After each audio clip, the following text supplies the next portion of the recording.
l'histoire de la cagnotte pourrait bien se retourner contre lui. Ce vendredi, le chroniqueur d'extrême droite Jean Messia, qui avait lancé une cagnotte en soutien au policier qui a tué le jeune Naël à Nanterre, a appris qu'il pourrait lui-même finir en prison après ce geste. En effet, selon l'avocat de la famille du jeune homme, il a multiplié les infractions dans ce dossier. Cette fameuse cagnotte n'a pas fini de faire parler. Mis en place pour soutenir le policier qui a tué le jeune Naël à Nanterre le 27 juin dernier, avant d'être mis en examen pour homicide volontaire, cet appel aux dons avait récolté plus de 1,6 million d'euros, finalement versés à la femme du fonctionnaire.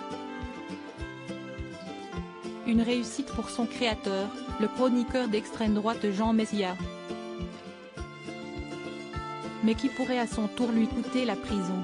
En effet, la famille du jeune homme tué par le policier a porté plainte pour escroquerie en bande organisée, recel d'escroquerie en bande organisée, détournement de finalité d'un traitement de données à caractère personnel et recel de détournement de finalité d'un traitement de données à caractère personnel, tout en dénonçant notamment les mensonges du quinquagénaire proche d'Éric Zemmour.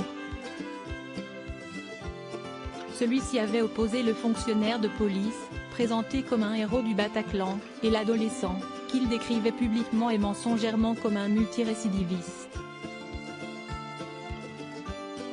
En réalité, le policier ne serait, en aucun cas, intervenu lors des attentats à Paris.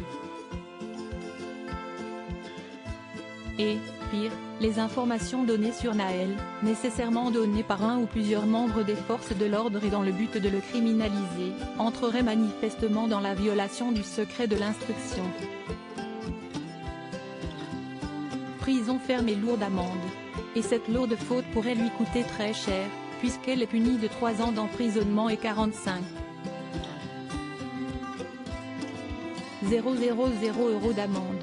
Surtout qu'il cumule d'autres infractions, puisque la cagnotte pourrait être interdite si elle venait à servir à autre chose que d'aider la famille du policier à vivre.